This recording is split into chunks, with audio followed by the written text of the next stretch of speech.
아프고 가난한 이들을 향한 사랑에서 시작된 자선 진료. 박해 시대부터 오늘에 이르기까지 그 형태와 명칭을 달리하며 가톨릭 의료 역사와 함께했다. 어떤 이에겐 새 생명을, 어떤 이에겐 삶의 희망을 선사하며 치유자이신 그리스도의 사랑을 실현해왔다. 신앙선조의 옥중 진료부터 푸른 눈의 선교사들로 이어진 자선 진료는 1936년 개원한 성모병원이 병원 구내에 별도로 무료 진료소를 갖추며 그 전통을 잇는다. 성신대학 의학부는 무의촌 진료 활동을 펼쳤고 한국전쟁의 혼란기를 겪은 직후에도 성요셉 자선병원을 개원해 전제민 무료 진료에 앞장섰다.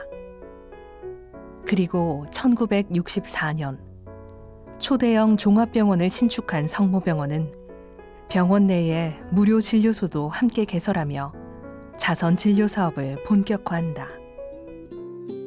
교회의 자선 진료는 가톨릭 중앙의료원 개원과 함께 더욱 체계화된다.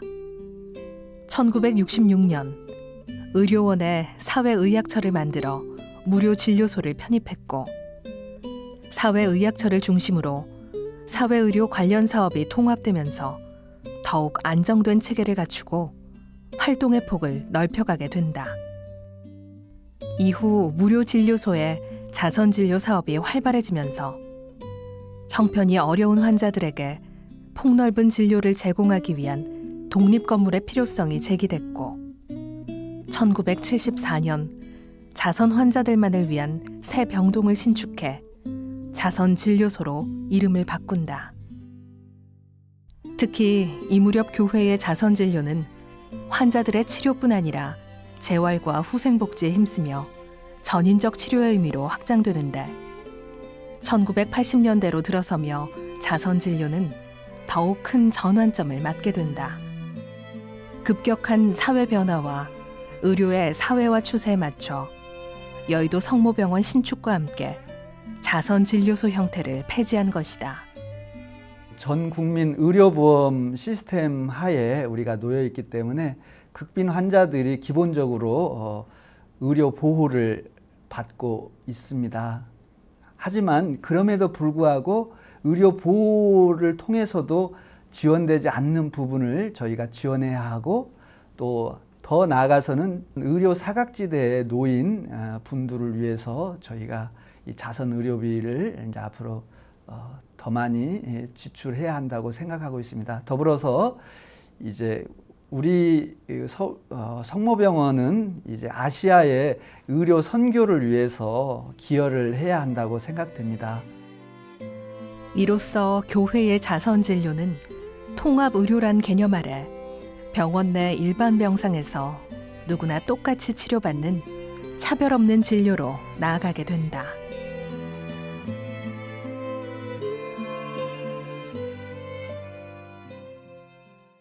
가톨릭 의료 활동은 초창기에 선교사님들의 무료 진료소를 시작으로 해서 꾸준히 이어져 왔습니다. 그리고 현재는 자선 진료 방식도 매우 다양하게 있다고 들었어요. 원장님 어떤 것들이 있습니까? 그렇습니다. 저희들이 찾아가서 진료를 원하시는 분들을 해주는 그런 이동 진료소부터 시작을 해서 네. 또 그런 분들을 발굴해서 저희 병원에 모셔와서 치료를 해주는 거. 의료협력본부라는 거하고 피스메이커라고 하는 산안법인을 저희들이 발족을 해서 우리보다 못한 지역에 못한 나라에 가서 그분들의 어려운 환경에 있는 환자분들을 저희 병원으로 데려와서 치료를 하는 겁니다. 또한 요새 조금 달라진 패턴은 뭐냐면 그 나라에서 진료 행위를 할 수 있는 의료진, 그 외국인 있죠? 그분들을 저희 이 좋은 시설에 있는 병원에 데려와서 의료를 기술을 전수해주고 그분들이 이제 가서 그분들의 나라에서 치료를 할 수 있게, 그러니까 물고기를 주는 게 아니라 물고기 잡는 법을 저희들이 돕는 법, 또 이런 것들을 같이 행하고 있고 또 그 병원에서 부족한 무슨 진료소라든가 병원 개설하면 기술 전수뿐만 아니라 그 진료소 개설하는 데도 저희들 많은 의료진들이 가서 도움을 주고 있는 여러 가지 형태로 자선 진료는 다양하게 진행되고 있습니다. 네. 이제는 저희가 승희 신부님한테 도움을 받았던 것처럼 이제 저희도 또 반대로 또 가서 도움을 또 드리면서 물고기 잡는 법도 알려드리고 하는 거군요. 네. 저는 1990년대부터 이제 그 이동진료에 합류를 했는데요. 네. 감염병상 저희가 1년에 한 번씩 꼭 균 검사를 하게 돼 있어요. 그래서 그 균 검사를 한 다음에 이제 음성이 나오면 이제 할아버지 할머니한테 이렇게 말씀을 드리죠. 이제 본병 다 나으셨으니까 객병만 조심하시라고. 그러면 할머니 할아버지들이 반신반의하시죠. 뭐 40년간 약을 먹었는데 네. 그런데도 표정이 살짝 밝아지는 모습을 보면 그냥 그렇게 좋을 수가 없어요. 그것이 저희 이동진료팀의 보람이고 또 저희 보람인 것 같습니다. 네. 그러면 40년 드시던 약을 이제 끊게 되는 그런 건가요? 근데 못 끊으시는 분들이 많아요. 불안해서? 불안해서요. 불안해서. 예, 이제는 연세가 너무 많으셔서요. 이제는 저희가 이제 끊도록 노력을 하죠. 그러면 그 환자분들이 이제 요 치료에서 요 관찰이라고 분류를 하고 이제 관찰을 이렇게 합니다. 아니 이렇게 자선 진료하시는 그 의사 선생님들 보면은 어떤 마음으로 그렇게 가서 모든 걸 나를 내려놓고 희생을 하시는지 뭐 계기 같은 게 있으신가요? 그런 거 없었는데요. 네. 남이 안 하는 거 하려고 그랬었던 것 같아요. 여러 번 제가 질문을 받는데요. 네. 뭐 솔직히 치유자로서 예수 그리스도를 우리 안에 체현하고 그런 말은 제가 낯간지러워서 못 하겠고요. 그냥 남이 안 하려는 거. 어떤 건 누군가는 해야 되는데 그냥 내가 할 수 있겠다라는 그런 그 막연한 자신감이 있었고 그런 게 있었습니다.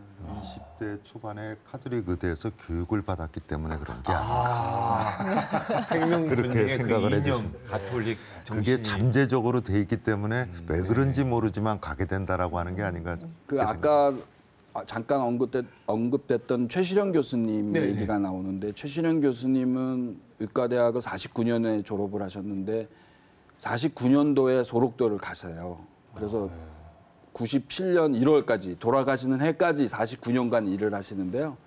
그 교수님한테 어떻게 이제 한센 사업을 계속하게 됐냐 이렇게 이제 질문을 했었는데 교수님이 딱 거기에 질문에 대해서 소록도를 가봤더니 소록도가 너무 아름답더라 그런 말씀을 하시더라고요. 그 질문에 그렇게 답을 하시더라고요. 감동입니다. 이제 자선 병원이 있다가 문을 닫았지 않습니까? 이제 거기에 대해서 좀 말씀드립니다. 수많은 분들 그 진료 혜택의 사각지대에 있는 분들은 의사나 간호사분들, 다시 말해서 의료진들이 이분이 자선 진료 대상인지 아닌지 모르는 상태에서 똑같은 대학병원 의료진의 진료 혜택을 받게 하는 시스템이 더 좋을 것 같아 하는 생각 아예 지금 우리 부속 병원들에는 의료진들이 아시기도 하지만 본인들이 소개도 하니까 아시기도 하지만 많은 부분을 그냥 원목실이나 사회사업팀에서는 아는데 의료진은 모르는 그런 진료 대상자들이 들어와 계시는 분들도 있습니다. 그래서 자선 진료를 하게 되면 되게 이게 내가 돈을 안 내고 수술하거나 어떤 치료를 받기 때문에 굉장히 계면적할 수 있는데 그런 건 전혀 못 느끼십니다. 저희 병원에서. 그거야말로 정말 섬세한 배려네요. 네, 그리고 당당한 컴플레인 하는 분들 꽤 많습니다. 네, 아주 좋은 것 같아요. 자선진료 이야기를 하니까 마음이 정말 훈훈하게 따뜻해집니다. 기억에 남는 환자도 많이 있으실 것 같은데 두 분 좀 소개해 주실 수 있으세요? 제가 안과 의사이기 때문에 프란체스코 그 교황님 한국 방문했을 때가 2014년도로 기약을 합니다. 그래서 이제 방한하신 기념으로 저희들이 무료 개안 수술을 해드린 분이 있는데 그분의 감동에 제가 두 가지를 감동했습니다. 그분이 이제 원추각막이라 그래서 원추각막이 무슨 병이냐면 우리 눈의 각막의 중앙부가 얇아져서 이렇게 돌출되는 겁니다. 그러면서 시력을 잃어가는 병이거든요. 그래서 이제 그런 분을 저희가 각막 이식 수술을 통해서 시력을 찾게 해드려서 굉장히 좋았던 일이 있습니다. 근데 이분이 그 다음에 사이버 대학에서 사회복지 공부를 시작하셨습니다. 왜 그러냐고 여쭤봤더니 본인이 받은 거를 나보다 못한 사람한테 나누기 위해서 한다고 그랬습니다. 그 다음에 2015년도에 찾아오셔서는 장기 기증을 하셨습니다. 사후에 이제 장기 기증을 하겠다는. 장기 기증 서약을 했다는 그렇죠. 거죠. 장기 기증 서약을 했죠. 네. 최고의 나눔은 사실은 장기 기증이거든요. 그래서 저희들이 이런 개안 수술을 해드렸지만 또 이 나눔이 또 다른 나눔으로 이어지는 걸 보면서 예. 굉장히 수술하고 나서도 굉장히 저희가 기뻤던 멋진 그런 환자 중에 한 기능이 분입니다. 계속 예. 이루어지는 그게 계속 퍼져나가겠죠. 확산되겠죠. 그렇게 되길 저희도 기대하고 있습니다. 네. 저희 한센병 연구소는 1960년대에 그 학교 검진도 나갔었습니다. 근데 학교 검진을 나가면 60년대 지금은 많아지만요. 그러면은 그냥 불행하게도 학생들 중에 한센병 진단받는 학생들이 있었던 거예요. 그러면 그 학생들은 학교에 못 다닙니다. 그래서 그렇게 진단을 내리고 저희 이동진료팀이 전국을 한 바퀴 돌고 한 석 달 만에 그 마을에 가보면 그 학생이 학교에 못 다니니까 이동진료팀이나 동네를 이렇게 배회를 했다고 합니다. 그러다가 30년이 흐른 후에 이제 저희도 거기 참여를 했는데 그 쫓겨났던 학생하고 저희 이동진료팀의 일원이었던 분하고 정착전에서 만난 적이 있어요. 그 저희 김영수 라파엘 선생님이라고 1950년대 말부터 40년간 그 저희 한센병 이동진료팀의 사무하고 차량을 맡으셨던 분인데요. 네. 그분이 70이 넘어서 그리고 쫓겨났던 학생은 50이 넘어서 만났어요. 근데 그 라파엘 선생님이 계속 하셨거든요. 근데 이제 만났는데 그날따라 또 그 마을에서 점심을 대접한다고 점심을 같이 먹으러 나가자는 거예요. 그래서 점심을 먹는 동안 두 분이 눈을 못 마주치더라고요. 저는 감 잡았죠. 라파엘 선생님이 진료하면서 말씀하셨거든요. 제 그 학생인 것 같다고 계속. 그러다가 점심 다 끝날 때쯤에 그 환자분이 딱 그 말을 하는 거예요. 지난 얘기라고. 지난 얘기. 눈을 안 마주치면서 지난 얘기예요. 저 자식 낳고 잘 살아요. 딱 그 얘기를 하는데 그냥 가슴이 뭐 이상한 거 있죠. 꽉 그 메이는 그런 환자분이 생각이 납니다. 너무 잘 되셨다. 그 얘기를 해주는데 근데 그 정작 그 라파엘 선생님은 그냥 덤덤하신 거예요. 물론 그 진료하시면서 젠데만 하시고 직접 그 얘기할 때는 그냥 듣는데 옆에서 제가 막 그냥 그 이상하더라고요. 참 고맙기도 하고. 많은 얘기보다도 그 짧은 거기에 딱 한마디 딱 모든 자식 낳고 잘 산다고 딱 그 얘기를 하더라고요. 덕분에 잘 살았습니다라는 게 스며져 있는 것 같네요. 마음 울컥하게 하는 이 감동 스토리들이 정말 많이 있을 것 같아요. 앞으로 가톨릭 의료에서 그런 감동 스토리들이 또 계속해서 생산이 되겠죠. 가톨릭 의료가 시작된 후 오늘날에 이르기까지 자선진료 사업은 꾸준히 명맥을 이어오고 있습니다. 오늘날에는 사실은 뭐 나라에서 건강보험이 다 있고 한데도 여전히 고수하고 계십니다. 그 이유는 뭘까요? 우리 가톨릭 교리는요, 단 한 줄도 어느 위인이 깨달아서 가르쳐 준 게 없습니다.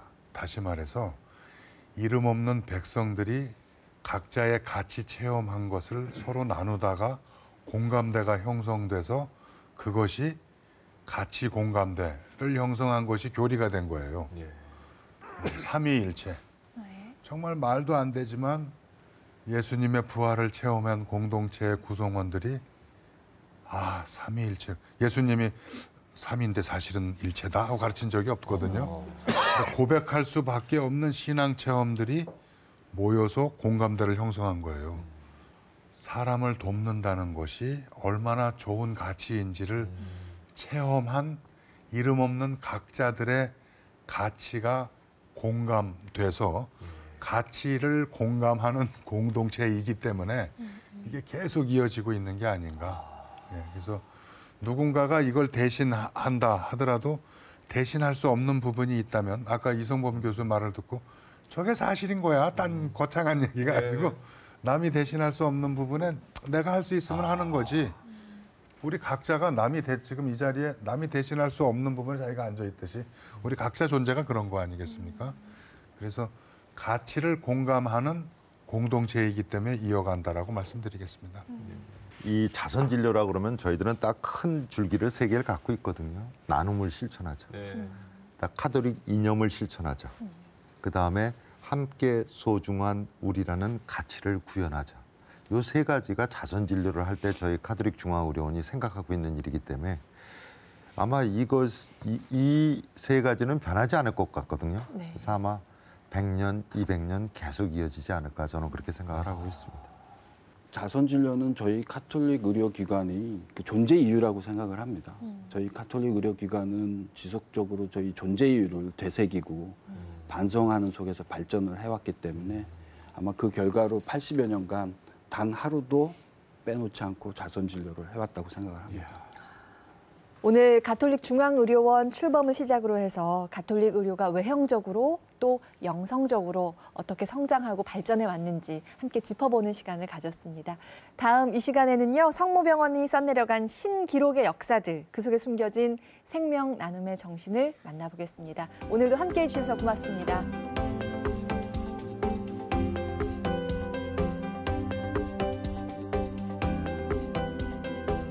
햇빛에 비추면 반짝반짝했습니다. 네. 결국 장기 기증을 하고 또 자녀를 잘 보낼 수 있었던 일이 생각이 납니다. 생명 나눔이 그렇게 어렵지 않구나라는 생각도 들고. 괜찮아요, 여보. 여보, 제가 하면 안 되나요? 이용각 박사를 주장으로 해서 우리는 머리를 숙입니다. 수술할 수 있습니다. 이렇게 대시를 내린 게 저희가 굉장히 자부심을 많이 갖게 됐죠. 제 마음 안에 새로운 열정이 또 다시 생기는 성모병원!